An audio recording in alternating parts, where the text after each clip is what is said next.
On this episode of PleasantCraft, charcoal generators, furnace arrays, and a very large lizard. We're hooking up the charcoal gen here. Storage goes here. And honestly, a charcoal generator is one of the simplest things to build because it just requires a loop of water to kind of cycle the charcoal that it creates back into itself. And then the excess, once it's filled up, goes into storage. Simple. Let's build it.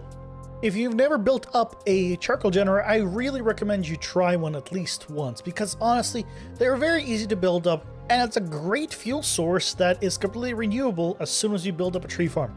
It's all built up. Look at this. Oh man, this place is actually looking really awesome. Look at that. This is all one thing. It's all for a furnace array. We're gonna still hook up with a furnace array, probably this way. Hook up the walkway to the furnace right here and then have it extend this way. And this is all basically a part of the tree farm. We have the moss farm that supplies all the bone meal, the tree farm itself, the blast chamber over there, now the charcoal generator, and then we're gonna have a furnace array all hooked up to one machine. This is awesome. And now we can come over here and actually use this. So right now it's on wood mode. We can turn it off and put it to charcoal mode. And if we come up here, it means the water flow, see, now goes this way. So now, if I run the farm, if I run the tree farm, it's gonna go this way. Fantastic. The only thing I haven't done, then I think about it, and I should probably have done it earlier, is I need to fuel all of these furnaces with at least one piece of charcoal, or at least a little bit of charcoal or coal, because otherwise the wood's gonna come in and nothing's ever gonna smelt. So let's go back, let's grab a little bit, and let's fuel this place. So they're now been all filled in. So with them currently in charcoal mode, because off is charcoal, I need to put lights. Let's turn this farm on, which of course turns on the moss farm, which fuels it. Let's go ahead and grab a little bit of this. And now, if I run it, every single boom is gonna go right into charcoal. There it is. There's the boom. And yeah, look at that. Excellent. The first two are on. So if we come here and check them out, look at that. Yeah, once these have enough logs here to go to the next one, it's gonna keep filling up next. Fantastic, but this is already gonna start making the charcoal, which should refuel them as they're the first in line, I believe. Actually, no, it's gonna go from this side. It's actually gonna fuel these. So these are actually gonna start moving this way. They're gonna turning off and off and off until it gets to here, where it can actually sustain it. Awesome, but it's working. For those that are curious, this is the creative world. This is the charcoal generator if you want to get a closer look. The way it works is wood comes in, and it kind of goes all the way around, and actually at the end, it just ends here. There is no way to return back to the wood storage because honestly, it will never get here. There are more furnaces here than the tree farm can supply. Originally, if you're starting out from nothing, there could be a little bit of an overflow, but honestly, it's not. It's just a small thing that it wasn't worth me even dealing with. Although, it would be very easy to hook this up right here and call it a day. Just laziness, the only reason I didn't do it. Then, the charcoal gets all piped into the dropper clocks, and then gets piped out, and then up and over to be refueled into furnaces. So these furnaces fuel the charcoal for themselves, and then these furnaces do the same. The charcoal drops down over here, and it drops down over here. I figured it would just be easier to do it as one and two separate ones instead of having it all together, but you could have it together if you wanted to. It wouldn't make any difference. And then the water streams connect, and you can bring them down to wherever you need them or up into storage or whatever you need to do. As you can see, they're very, very simple, so go build yourself one while I go ahead and get started on the furnace array. I'm genuinely very excited to have a furnace array, finally. Especially one that's hooked up to this entire system. All the materials are accounted for. Let's do it.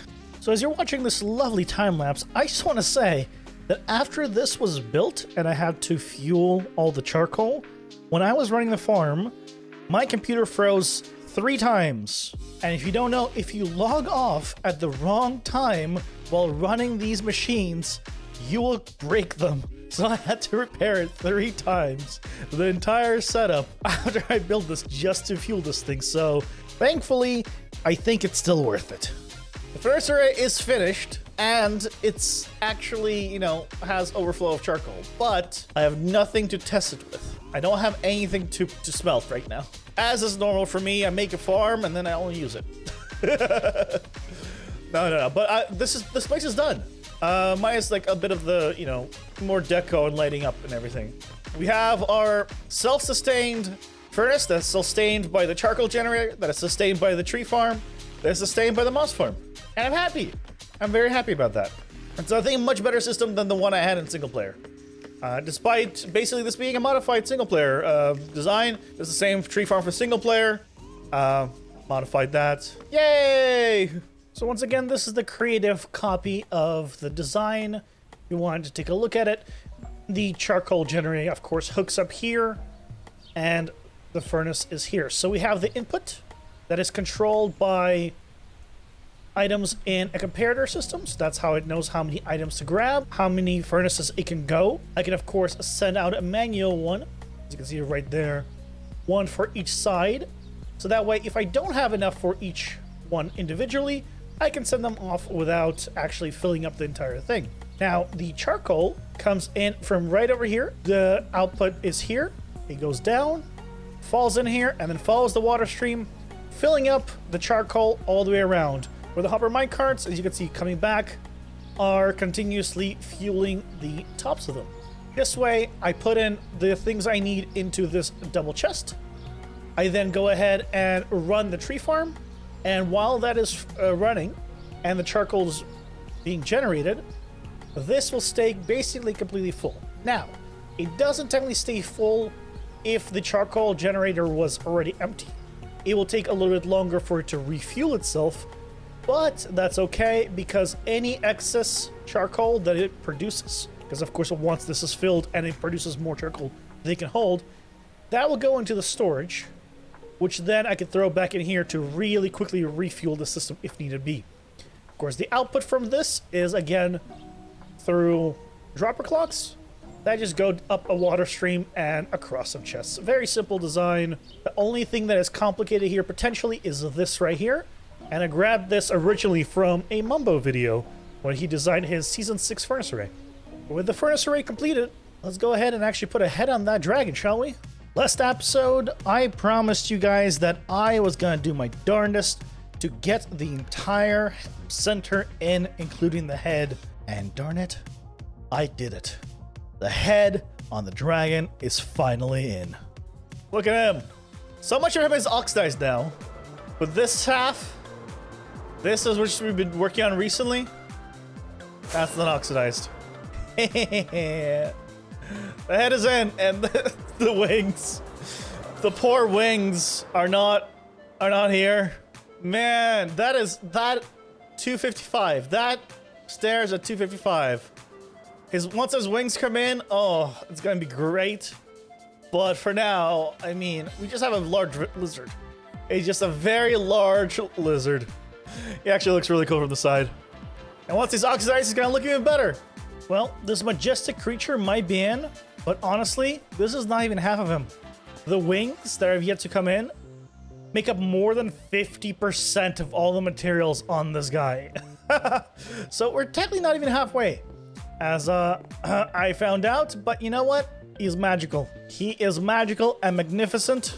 Now, we gotta take on a wing. And by now, I really mean next time. That's all the time we have for today. Thank you so much for watching. I'll see you next time. Take care. Bye.